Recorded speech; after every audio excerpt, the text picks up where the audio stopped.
Buenos días, queridos oyentes. Hoy es viernes 11 de julio de 2014 y empezamos un nuevo programa de Radio Libertad Constituyente. Yo soy Baldomero Castilla y estamos aquí en Somosaguas. Hoy es un día especial porque tenemos a muchos amigos, muchos técnicos, estamos rodeados de gente buena. Voy a empezar por Joana, es una seguidora nuestra que es muy activa en las redes sociales y que ha venido a visitar a don Antonio. Ha venido con dos amigos más, con Gabriel y con José Ramón. Buenos días, ¿qué tal estáis? ¿Bien? Está como siempre nuestro técnico Pedro Gómez, nuestro técnico Álvaro Méndez y también después en la segunda parte del programa va a estar Pedro Manuel González en el programa. Por supuesto está don Antonio, nuestro amigo y maestro. ¿Qué tal, don Antonio? ¿Cómo está usted hoy? Mejor que los demás días. ¿Nervioso con la operación o no? No, nervioso porque tengo una mujer guapa delante. Muy bien. Pues vamos a empezar el programa hablando de la noticia que viene en la portada del País con respecto a Rajoy y Mas. Y el título del País, el titular dice: Rajoy y Mas se niegan a tomar la iniciativa para abrir un diálogo. Tanto el presidente del gobierno como el de la Generalitat dicen estar dispuestos a hablar, pero exigen que el otro dé el primer paso. Pues ¿cuál es su análisis, don Antonio, de esta noticia? La primera impresión que me produce, y creo que a todas las personas normales, es la impresión que ocasiona los niños cuando están jugando a mayores. Que soy yo el primero o el segundo, que Rajoy y Mas ninguno quiera tomar la iniciativa para ser el primero en pedir al otro un diálogo, es una prueba desde luego de infantilismo, porque eso es propio de niños. Sobre todo en un ámbito como el de la política, donde lleva miles de años, donde estas cuestiones están resueltas, las cuestiones de la preferencia o de las prioridades, lo que se llama el protocolo, que el protocolo no solo es ceremonial, no solo es para saber el orden, cómo se sientan en una mesa amplia personalidades con distintos rangos políticos, jurídicos o sociales o económicos. No solo eso, ¿no? El protocolo también implica las relaciones de jerarquía y subordinación entre personas de la misma sujetos al mismo sistema administrativo. No, si un ministro, pues no tiene que, si un ministro se reúne a comer con los directores de los servicios, pues ya es tan automático que cada uno ocupa su asiento. A propósito de esto, quiero recordar del protocolo y del orden de preferencia y de las alturas, porque yo no sé si Arturo Mas se pondrá como Sarkozy también suelas internas en los zapatos para parecer más alto, porque como anda como un pavo real que se pisa los talones, pues no sé si es que lleva suelas postizas. Pero en este sentido me acuerdo siempre de la impresión que me hizo un comentario de Montaigne en su famoso viaje a Italia, donde fue, entre otras razones, porque él creía que no sabía de arte, que no sabía distinguir el arte bueno del malo. Y sin embargo, cuando regresó de Italia y escribió su libro, resultó ser un experto extraordinario en esta materia. Y contó cómo en Florencia fue recibido por el duque de Toscana, el que era el equivalente al rey. Eran los Médicis, pero no los Médicis primeros, no los fundadores de la República de Florencia moderna, no de Cosme de Médicis, ni de su hijo Pedro el Gotoso, ni de su nieto Lorenzo de Médicis, no, sino una rama lejana, ni siquiera muy cercana, que también era de los Médicis, que después de haber caído Lorenzo de Médicis y su hijo Pedro, antes de terminar el siglo XV, a la vez que cuando se descubrió América, en octubre del 92, ahí fue cuando terminó el ducado de Lorenzo de Médicis, pero le sucedió su hijo Pedro, y este terminó con una revolución que puso fin a la República. Hubo un periodo muy agitado, y al final de ese periodo Carlos V impuso por la fuerza, como estaba dominando España, dominaba esa zona de Italia, creó el ducado de Toscana, y ahí el duque de Toscana, del que está hablando Montaigne, era hijo de Cosme, que fue el primer duque, que tiene la maravillosa estatua en Florencia hecha por Juan de Bolonia, que en aquella época lo aprovecho porque es precioso, la estética y la belleza para mí es casi primordial. Y Juan de Bolonia hizo la escultura de Cosme sobre caballo, una escultura ecuestre, siguiendo un ejemplo que lo había iniciado Donatello cuando hizo la escultura ecuestre de Gata Melata en Padua, que era la primera escultura ecuestre desde los romanos, desde la de Marco Aurelio. Y triunfó Donatello, donde luego fracasarían tantos otros, entre ellos Leonardo da Vinci. Bien, después de la tesis que yo he podido construir en mi libro de estética sobre estas esculturas, no me olvido de lo que voy a contar. Lo contaré luego, lo de la historia de Montaigne. Pero no me olvido de ello porque antes quiero, para que sepáis la importancia que tiene la cortesía, el protocolo y la corte en todo lo que estamos hablando, se refleja en las esculturas ecuestres. Por ejemplo, en Padua era una ciudad la más pacífica de toda Italia, pertenecía a Venecia, era un país distinto, un estado diferente, era el Véneto. Y Padua se decía entonces que era la única ciudad de Italia donde los caballeros paseaban sin espada. Ese símbolo de paz lo llevó Donatello a la escultura del Gatamelata, que era Erasmo de Hernani, que hizo con un caballo al paso, y un caballo gigantesco, enorme, cuando el general Erasmo de Hernani era muy pequeñito, y es un contraste enorme entre una figura pequeña del general y un caballo monumental, pero muy sereno al paso. Y el general porta en su mano un pergamino que era el Tratado de la Paz de Lodi, que fue la que puso fin al conflicto entre Venecia y Milán, el duque de Milán. Pues bien, ese estatua ecuestre de Donatello refleja el espíritu de la paz de Padua, refleja el espíritu de la ciudad. Venecia hizo, luego Verrocchio, el gran escultor Verrocchio, hizo una escultura famosísima a Coleone, que era otro mercenario, pero todo lo contrario, dictado por la ambición, la codicia, y pone un caballo que va iniciando un galope, pero es tan agresiva la postura del jinete que con el codo, casi mira con el codo al espectador, porque era un espíritu que reflejaba en Venecia, no era el espíritu de la paz, sino el de la conquista. Y tan mercenario y tan consciente de su poder era Coleone, que cuando murió le dijo a los venecianos: no volváis a elegir nunca a un militar de jefe, porque no sabéis siquiera el daño que yo pude causaros. El tercer ejemplo artístico para comprender que los grandes monumentos ecuestres, los grandes artistas los han utilizado para reflejar en ellos no la personalidad del jinete, ni siquiera el momento histórico al que pertenece el héroe, sino el espíritu de la ciudad a la que pertenece.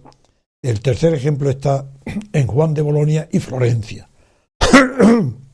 En Florencia, Juan de Bolonia hizo la escultura ecuestre de Cosme de Médicis, ya digo, el duque de Toscana, no el gran padre de la patria del siglo anterior. Y Cosme de Médicis está retratado en escultura ecuestre, está puesto en un caballo precioso, en movimiento de Piaf. Los que no sepan equitación, el movimiento de Piaf o en Piaf es el caballo cuando está como si estuviera trotando o andando sin moverse del sitio, solamente levantando las patas. Es un movimiento muy bello, estético, pero inútil. Es una fantasía. Entonces es una maravilla cómo intuyó Juan de Bolonia que Florencia, una ciudad del arte y de la estética, era una ciudad de fantasía. Y reflejó en Juan de Bolonia el caballo está en los movimientos de la alta escuela de fantasía.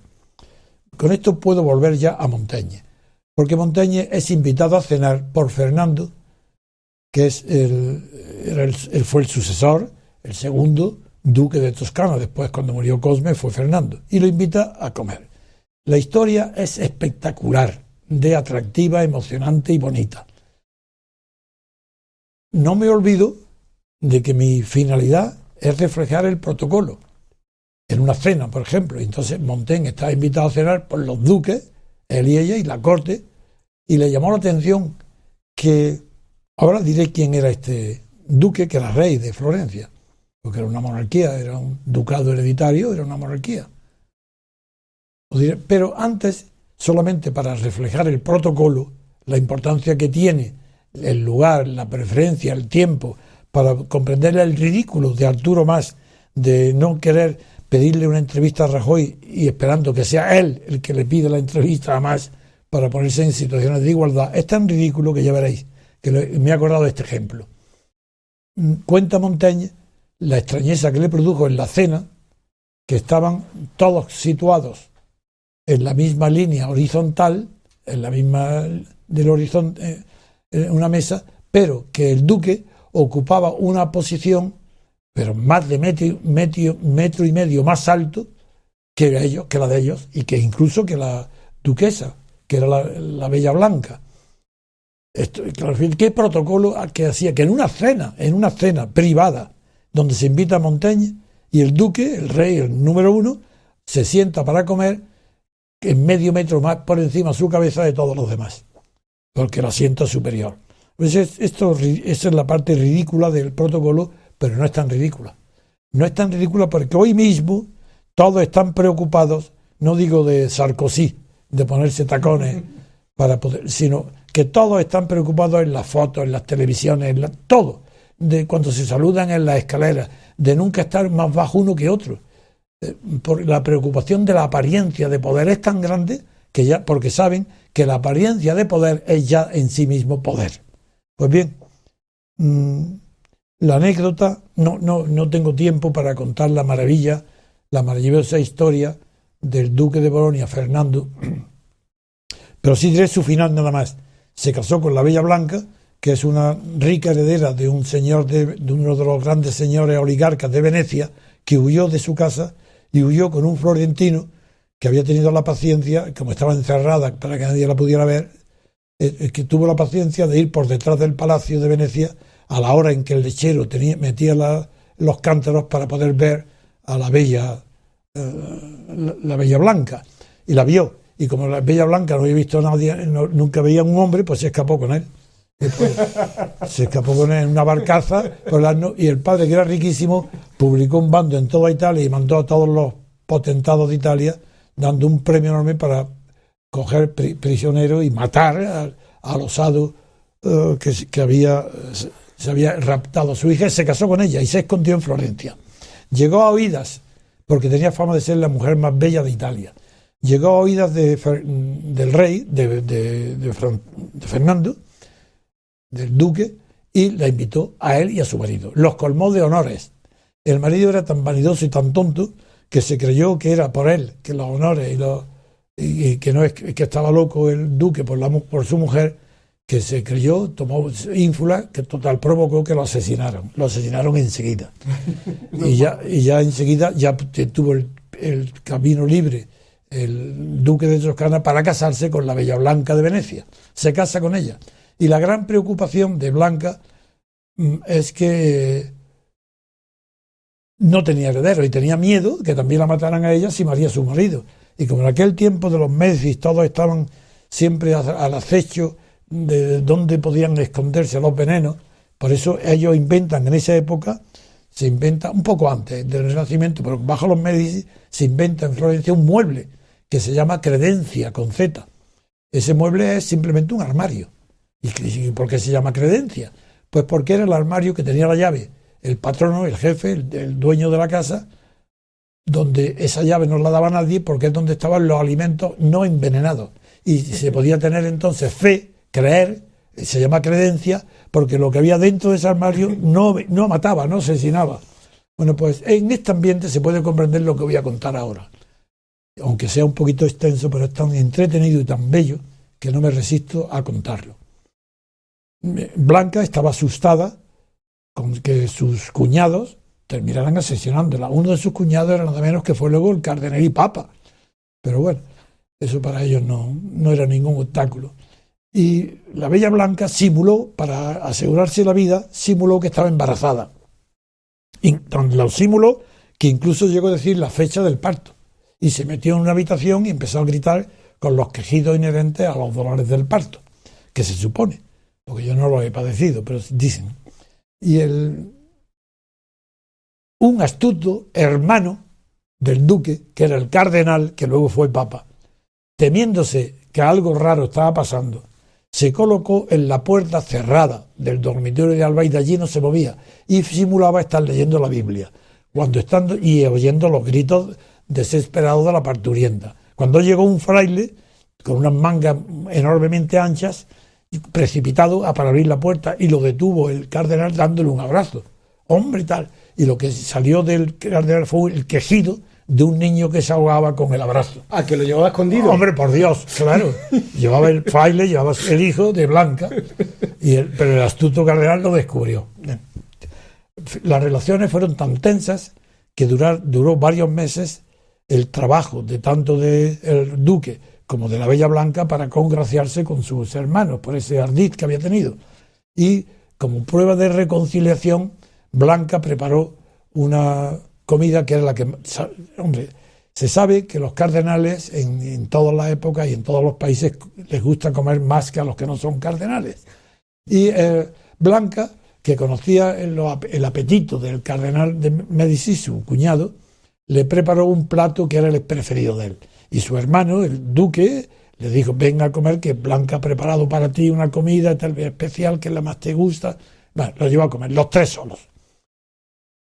Ella, Blanca, sirve el manjar en el plato de su cuñado, el cardenal. Y el cardenal dice que no, lo rechaza. Dice: no tengo ganas, esto no quiero comer. Y tanto insistió Blanca, y tanto lo rechazó el cardenal, el plato y el manjar que le ofrecía, que teniendo vergüenza y pudor, el marido de Blanca, el rey, el duque de Toscana, a su hermano le dijo: hombre, le hace ese feo, pues nada, venga, me lo como yo. Y cogió el plato que le habían servido a su hermano y se lo puso a él. Y empezó a comerlo. Horrorizada Blanca de lo que estaba presenciando, se sirvió ella inmediatamente otro plato y empezó a comer. Al terminar la cena, los dos estaban muertos. Y están enterrados juntos en la misma fecha en el cementerio. La madre de él murió al día siguiente de espanto. Pero en esa familia el espanto no era ese, porque ya el hermano menor que se llamaba García, pero era de nombre, en una cacería con su hermano mayor, le disputó al hermano mayor un venado, diciendo que lo había matado a él. El hermano, que era el duque de Toscana, el rey, el primero, Cosme I, se volvió, le pegó un tiro y lo mató. Figuraros qué familia, qué credencias familiares había en esa familia. En fin, con eso os cuento que el protocolo de Montaigne se lo ponían en la altura. Como Arturo Mas no parece ser más alto que Rajoy, aquí hay un problema. Y el problema es que ¿quién de los dos invita al otro? Pues nada, no se invita a ninguno de los dos y así siguen pasando el tiempo, no importa. Que el problema de España y de España y la Generalitat, o que el Estado español y la Generalitat haya un conflicto, pues no importa, porque eso se resuelve de muchas maneras. Y en realidad el protocolo es una simulación del resultado de una guerra que ha terminado con vencedores y vencidos. En la guerra, pues ya el protocolo es el resultado de una guerra que ha terminado y el que vence se sienta en primer lugar y el que pierde es lo último. Y en esta batalla estamos. En esta batalla donde los españoles están asistiendo, divertidos, aplaudiendo el espectáculo que tienen gratis de ver al jefe del gobierno de España y al jefe de la Generalitat diciendo claramente que no, que tú primero, si tú no me llamas, yo no llamo. Todos hemos visto estas cuestiones cuando teníamos 7 años, 8. Sí. Yo, a partir de los 9 años, yo no recuerdo nunca, ya yo me hubiera parecido a mí mismo infantil que disputar si tengo que tomar la iniciativa o no para hacer las paces con un amigo, porque cuando tenías que tomar la iniciativa.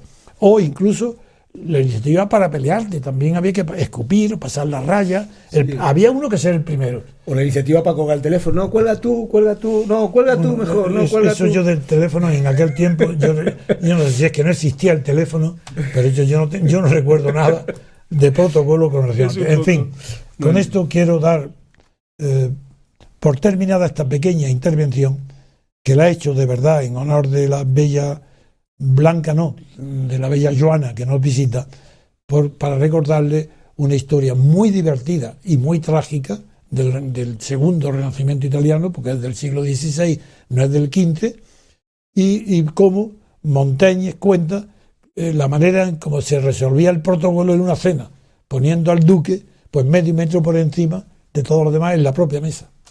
Muy bien, pues vamos a hacer una pausa y seguimos con el siguiente tema, ¿de acuerdo?